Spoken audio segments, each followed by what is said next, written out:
Bonjour, je suis Alan Rich. Nous sommes cette semaine dans la troisième partie d'une série sur la conversion. Vous êtes à l'émission C'est dans la Bible. Ne manquez pas les épisodes précédents.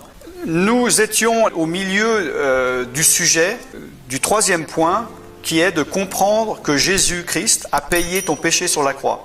Nous avons vu le point numéro 1, qu'il faut que tu réalises que tu es pécheur. Le point numéro 2, de comprendre la conséquence du péché. Et là, nous allons achever le troisième point, de réaliser, de comprendre comment et pourquoi Jésus-Christ a pu payer ta dette, a pu payer tout ton péché sur la croix.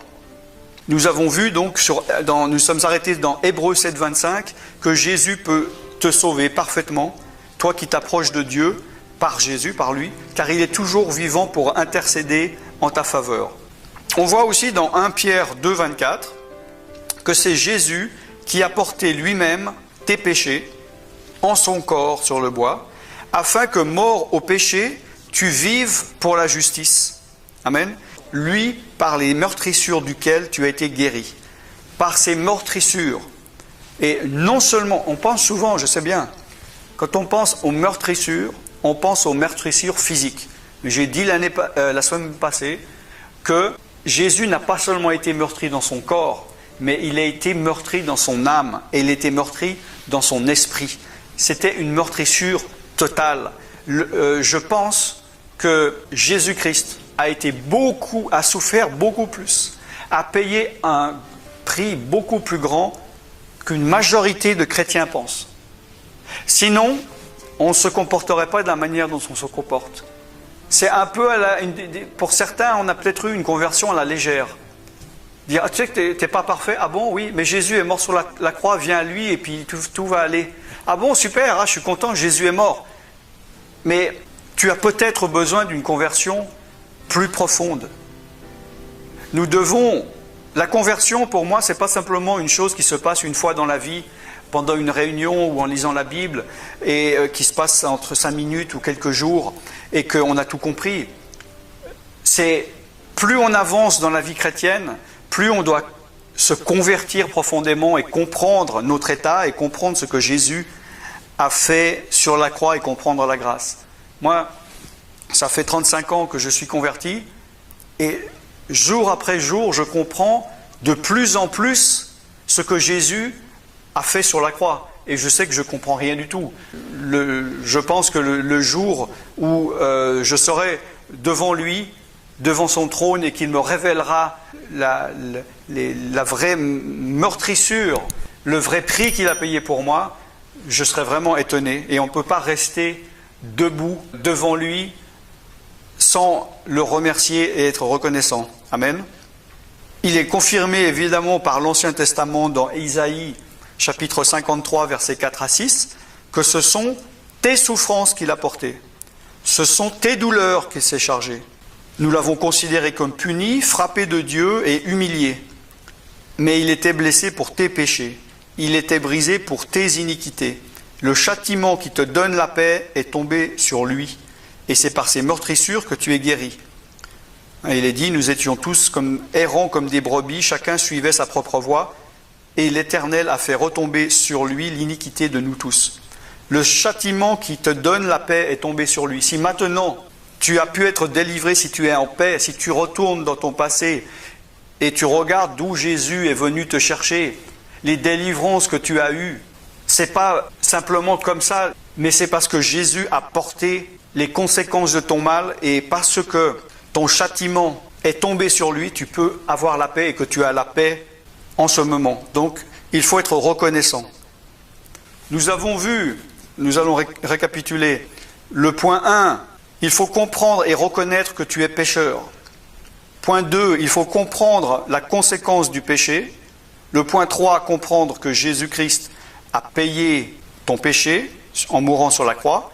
Et maintenant le point 4, il faut comprendre que tu ne peux pas racheter ton péché par toi-même, mais c'est un don, c'est une grâce. Parce que peut-être que tu te rends compte et tu dis oui, je suis d'accord avec le fait que je suis un pécheur, je suis d'accord que je dois changer. Même peut-être tu peux te dire je suis d'accord, je comprends que Jésus a porté des péchés ou a porté mes péchés, mais je dois aussi porter mes péchés, je dois payer des conséquences, je peux en partie me racheter. Et je pense que ça, c'est pas du tout biblique et c'est amoindrir le sacrifice de Jésus sur la croix. Malheureusement, dans l'Église, c'est souvent enseigné de dire qu'il faut payer des conséquences. Jésus a payé, mais il faut aussi qu'on paye. Ce n'est pas biblique. Et ça enlève tout le sens de l'acte de Jésus-Christ sur la croix. Et il ne faut surtout pas oublier que dans les 7 paroles que Jésus-Christ a dit lorsqu'il était sur la croix, sa dernière, avant de rendre l'âme, c'était « Tout est accompli ». Si tout est accompli, que veux-tu faire de plus? Je t'engage par exemple, je te dis voilà ma maison, elle est vraiment en désordre, je te donne le week-end, balaye tout, nettoie tout, je ne veux plus voir de poussière. La personne ensuite te dit voilà c'est fait, tout est accompli, tout est fait, il n'y a plus de poussière. Si c'est la réalité, je viens, oui en effet, il l'a fait parfaitement, il n'y a plus de poussière. Pourquoi devrais-je dire oui bon il a passé la poussière mais je vais quand même passer la poussière derrière? D'accord? Alors pourquoi dire oui, Jésus a tout accompli, oui, Jésus a porté tous mes péchés, oui, le sacrifice de Jésus-Christ a été parfait, et vouloir se sacrifier soi-même, vouloir comme en rajouter, c'est amoindrir le sacrifice de Jésus-Christ. C'est très important qu'il faut comprendre que tu ne peux pas te racheter toi-même.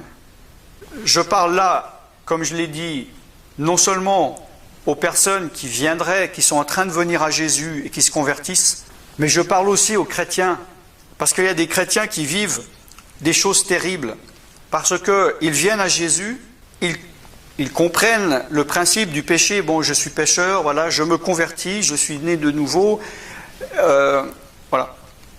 Mais une fois qu'ils sont chrétiens, c'est comme si là on ne leur pardonne plus rien. C'est comme s'ils devraient être parfaits immédiatement. Il y a beaucoup d'enseignants, malheureusement, qui disent maintenant tu ne peux plus être imparfait. Dieu ne te pardonnera pas, les frères ne te pardonneront pas si tu fais des erreurs. Et plus tu es avancé en âge avec Jésus, plus tu as d'expérience, moins on va te pardonner. Alors que la Bible dit bien, dans 1 Jean 1, verset 9, donc si nous confessons nos péchés, il est fidèle et juste pour vous pardonner, vous purifier de toute iniquité. Et là, Jean, il parlait à des chrétiens, et à des chrétiens engagés.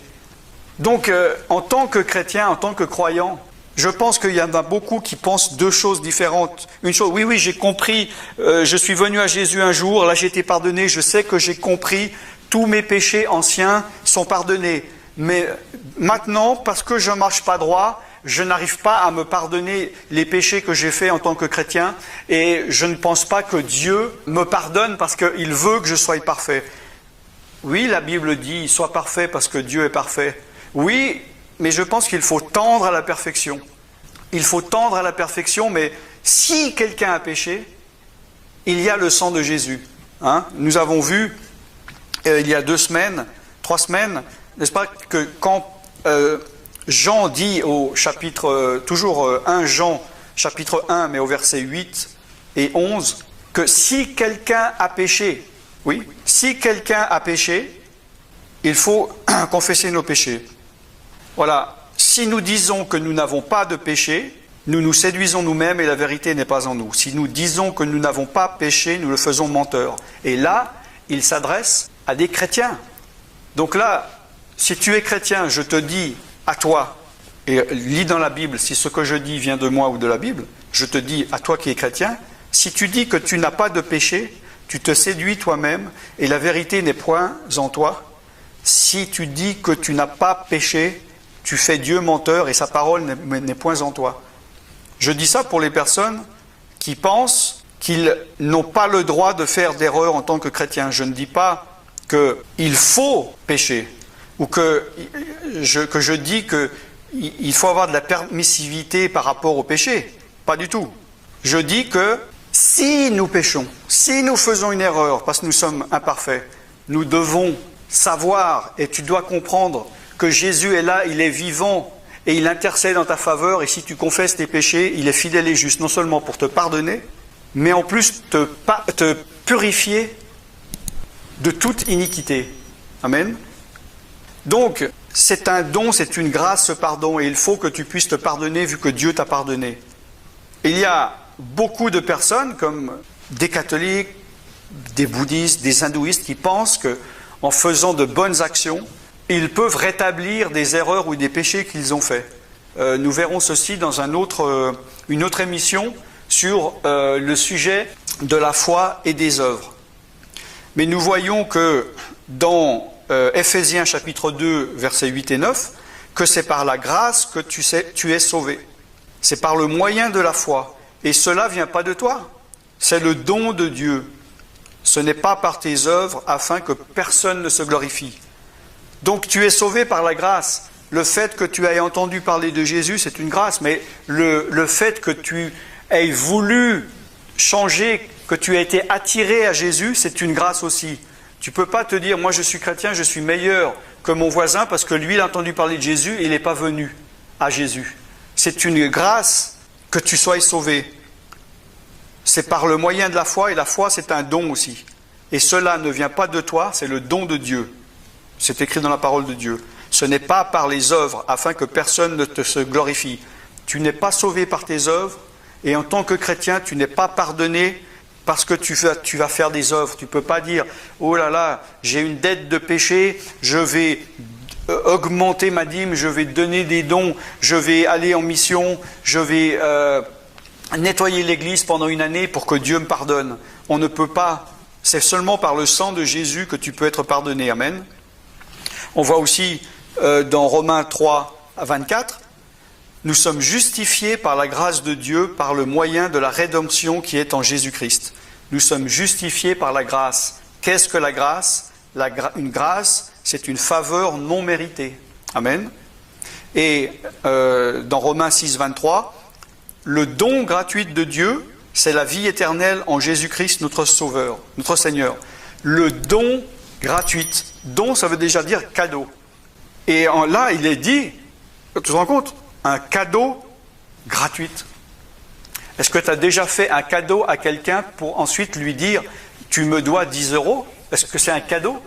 Donc là, c'est vraiment, il insiste vraiment que c'est un don gratuit. Tu ne peux pas donner quelque chose.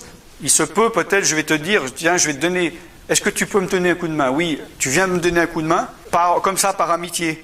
Puis après, je pourrais te dire à la fin, tiens, tu m'as quand même aidé, voilà 100 €. Mais si la personne, elle dit, non, c'est vraiment un coup de main gratuit, tu ne me dois rien et je ne veux rien prendre. Un cadeau, c'est par définition gratuite. Et là, c'est un don qui est gratuit. Le fait d'être justifié, le fait d'avoir reçu la vie éternelle. Amen. Cela amène au point final, qui est le point numéro 5, qui est que tout ce processus doit amener à la repentance. Alors, la repentance est un point mal compris, c'est pour ça que nous allons y dédier une émission complète la semaine prochaine sur ce 5e et dernier point.